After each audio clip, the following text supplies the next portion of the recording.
La santé, c'est évidemment un droit fondamental, mais qui est relié à un faisceau d'autres droits fondamentaux qui touchent à la liberté de mouvement, qui touchent à l'autonomisation financière, qui touchent aussi à un grand nombre de stéréotypes qui font qu'à un moment donné, selon qu'on est un homme, une femme, une jeune fille, un jeune garçon, d'âge différent, de classe sociale différente, etc.,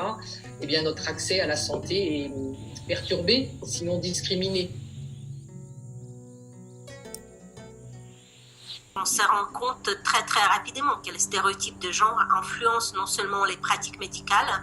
mais ils influencent dans pratiquement toutes les cultures et tous les pays comment les femmes et les hommes ont l'accès à la santé. Les inégalités de santé sont très liées à la répartition des ressources au sein de la famille et à la division sexuelle du travail. Dans la plupart des pays en voie de développement, on voit très bien que les hommes ont plus des possibilités d'accès aux ressources économiques,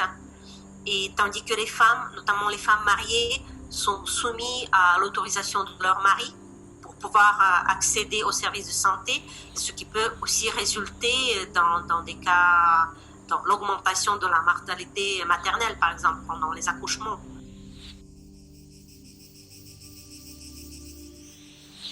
Se retrouver face à des équipes médicales et à des hôpitaux pauvrement équipés, incapables en tous les cas de faire face à la crise.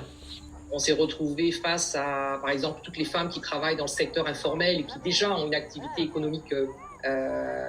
fragile, assez instable. Et puis, toutes les familles qui ont beaucoup de mal à assurer le suivi pédagogique à la maison une fois que les écoles ont été fermées. Et puis, bien entendu, la question des violences conjugales qui ont explosé pendant la crise du Covid.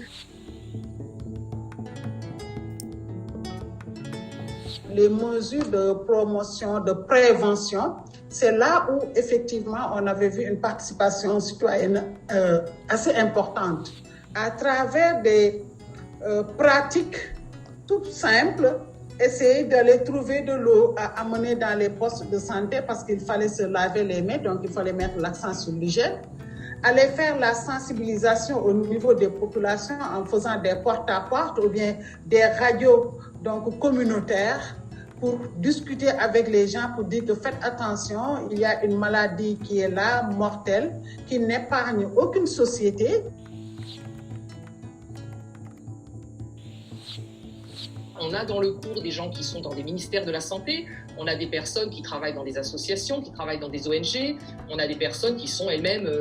qui font partie du corps médical, des chercheurs aussi, des chercheuses.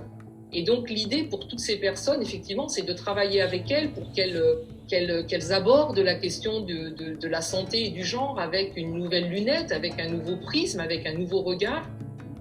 et qu'elles aient ce retour réflexif sur leur manière de faire les choses. La formation, c'est pas uniquement des connaissances, mais c'est aussi évidemment de revisiter les pratiques et d'acquérir des outils nouveaux pour faire différemment.